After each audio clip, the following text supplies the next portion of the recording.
It's always good to chat with you. Jaylen Brown has been a topic of conversation for Celtics fans from jump, right? And I've got two parts of this question. The first part is a lot of the criticism he's receiving right now is coming out pretty soon after the Celtics lost in the first round and saying this was his favorite season ever. Obviously, he's clarified those comments later on, but we've all seen what's going on with Stephen A, with Perk, and all the criticism that's coming down to Jaylen Brown. As a former Celtic, as a former competitor in the league, how did you kind of view those comments in terms of did you understand where he was coming from, or do you think the timing was just off? I understood where he was coming from. I think if you know Jalen, he marches to the tune of his own beat. So like sometimes where I think when people are like, if you know him, it's like, hey, this is an underlying message. It's like, no, that Jalen rocks how Jalen rocks. So I don't think there was anything crazy in a sense of like trying to be negative. You know what I mean? He's always logged on to social media. He's always done streaming. Obviously, when you say words, you leave them out to be critiqued. When you put your actions to the world, you leave them out to be critiqued. Jalen can sit here and be like, yo, Joel Embiid, the dude that's a foot taller than me and 80 pounds heavier than me in the playoffs, how is he getting the most foul calls? Period. When you sit there with Jalen and we have these convos of being like, hey, I never get any foul calls. So what are we talking about? And I'm still averaging 30. I'm just playing devil's advocate for Jalen. Yeah, I think one thing with Jalen, he's an ultra competitor. I think if you remember him from day one to now, he's literally got it out the mud. You understand what I'm saying? So like a blue collar individual, a superhuman like that, he don't forget the first person that bit him. You understand? Like he doesn't tick like the rest of us. Like that's an animal. You know what I'm saying? That's a dog. I think when it comes down to him of being like, hey, and he goes inward spiritually. This is one of my favorite seasons. I think it's one of his favorite seasons because his back was against the wall. Hey, if when we want to tell the truth, if you sit there, he can feel slighted and be like, hey, it felt like we were mailing this season in when Jason was hurt, but I'm still here. You understand what I'm saying? So I think when it comes down to that, I've been in situations like that with the Sixers when we're doing a tanking and it makes you go inward. And whether you think so or not, you can win or not. I think just knowing Jalen and maybe just giving a different perspective was like as a man, as a player, as a leader, I took a different step when my back was against the wall and nobody expected nothing. I was a top five player.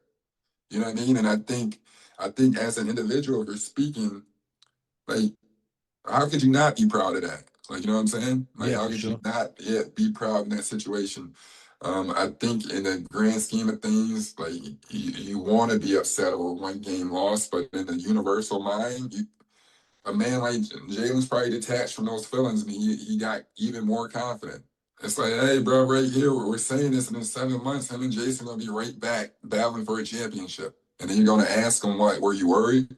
Why not be worried? I'm Jalen Brown. You know what I mean? Like, Just it's just a mentality. I have to just sit back and think and be like, yo, if I was a dude that made it to the Eastern Conference Finals every year, wins 75% of my games, Finals MVP, and everything else, like we gotta sometimes listen to the horse. You know what I mean? It's not everybody stop figuring out what Seabiscuit is and be like, hey man, this is literally what he felt like. He lost.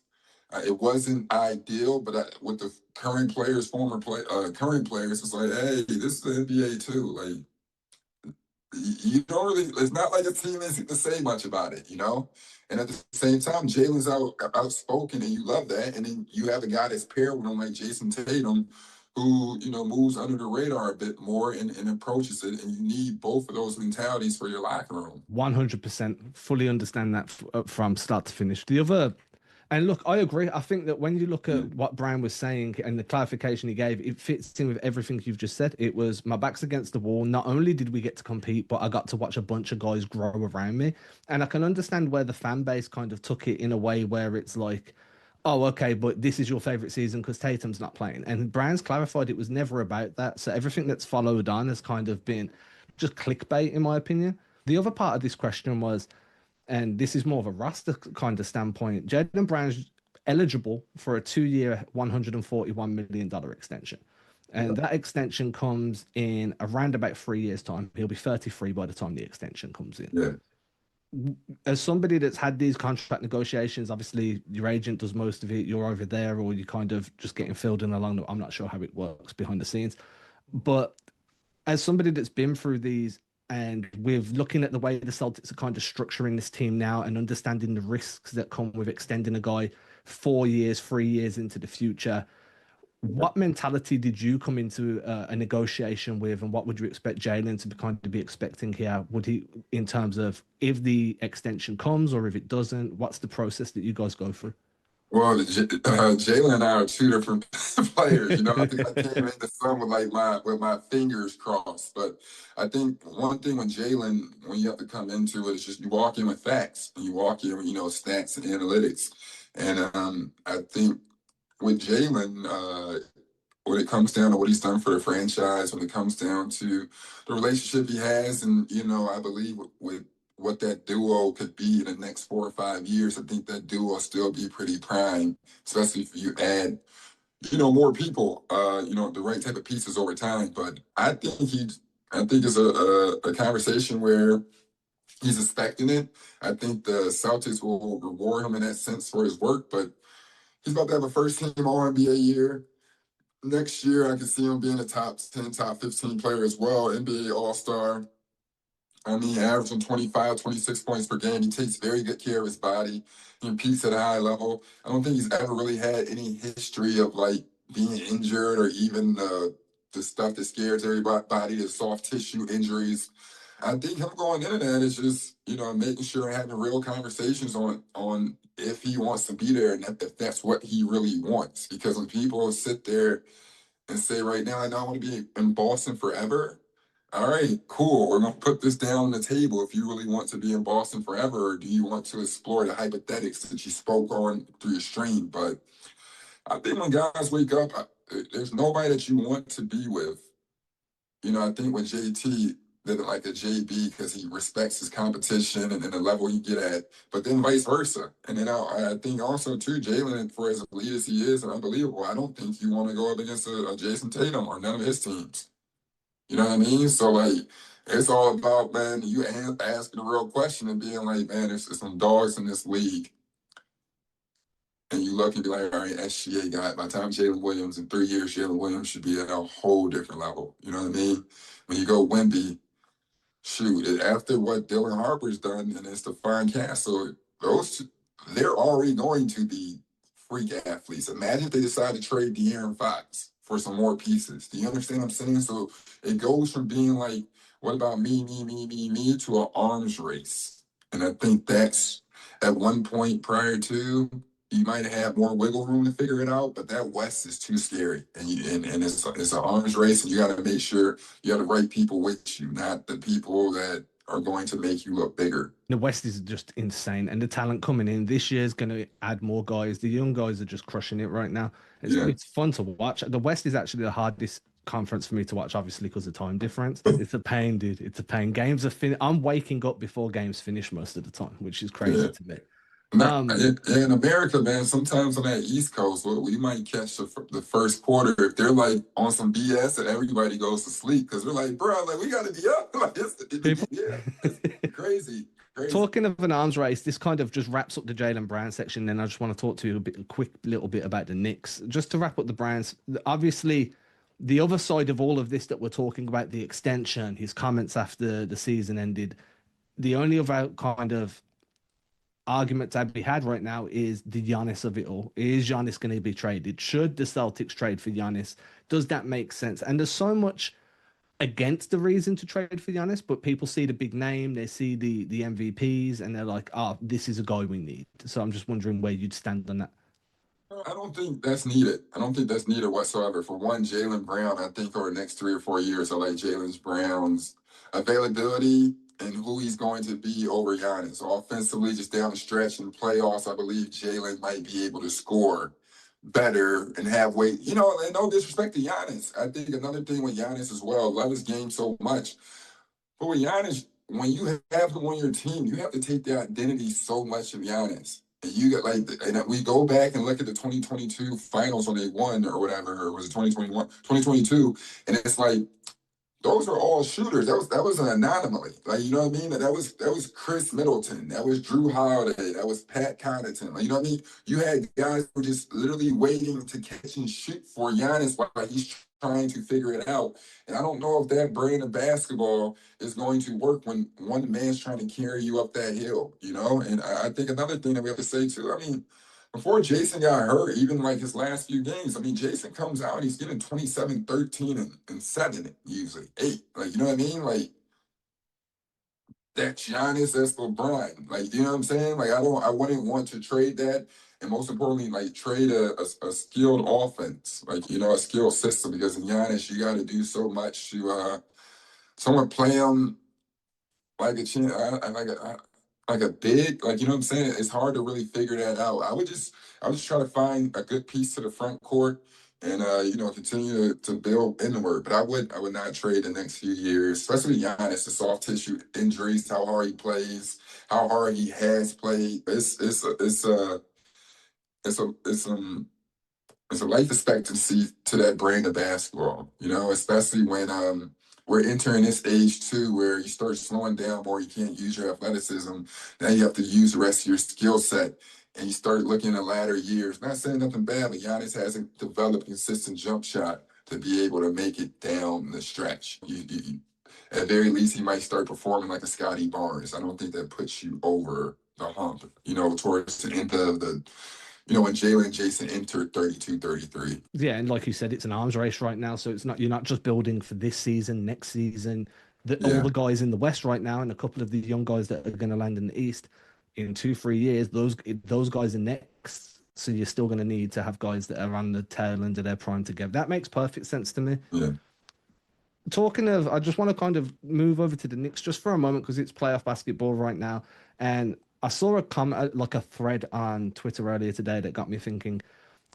Carmelo Anthony is one of the guys that I grew up just idolizing. I love his shot aesthetics, just the way he played the game, the way he moved on ball, off ball. Obviously, we've moved into a different generation now, but the kind of the discussion on Twitter that I kind of stumbled onto today was: is Jalen Brunson putting himself as a bigger all-time Nick than what Carmelo Anthony did, just because of what he's doing in the postseason this year and last year? Yeah, absolutely. I mean, what he's doing in the postseason is some of the greatest things that's ever been done for the Knicks. You know, it's not like it's some small feat. I think what he's been able to do the past 3 or 4 years, not even compared to Melo, but you have to have that conversation. Making it to the Eastern Conference Finals, 40-point games he's dropped, 30-point games he's dropped, and then in a manner he's done it in clutch form. Melo has had tons of great years in those situations, but I don't know if he's had as many crazy playoff moments like this in a New York Knicks uniform. If we're just going to compare it to that. And Melo's one of my favorite players ever. I think he's always underrated. I think his own individual career needs to be studied so you can comprehend how great Melo truly was and is in general, and just the waviness of him. But I think, man, if we're sitting right here, you get him to the finals just alone. You know what I mean? Back-to-back Eastern Conference Finals. I think Melo struggled to get there a few times, and even, you know, in some of the biggest moments, not so much Melo, but the team, the Knicks team, they were good, but I think they would get beat decisively. It wasn't, you know what I mean? Like it didn't, it wasn't worth the hype, but there was a lot of cool moments and cool culture on that team. But what Jalen Brunson is doing is documented for his legacy. I think we got to have a conversation about Jalen Brunson in general. I'm from Chicago, so Jalen Brunson was two-time Mr. Basketball in Chicago. He was one of 8 players who ever won 100 games in 4 years in the state of Chicago. McDonald's All-American, I believe, U18 MVP or whatever. Won a national championship as a freshman. He was an academic All-American. Came back, what did he do, 2 years, right? 3 years? In college. Then he won 2 national championships in college. His one national player of the year. I believe like his last year, if you ever look, he damn near shot 90, 50, 40 and didn't have one bad game. If you ever go through his college stats and you just look, just for the sake of you, just numbers, assists, field goal percentage, everything, you're like, yo, this kid don't have a bad game. It's actually mind-boggling. And then go to Dallas do what he does, and then keep popping off from here. Like, this is a generational player that, sometimes doesn't get the highlight. And then when you go pound for pound, it's not like he's jumping out the gym. He's not fast.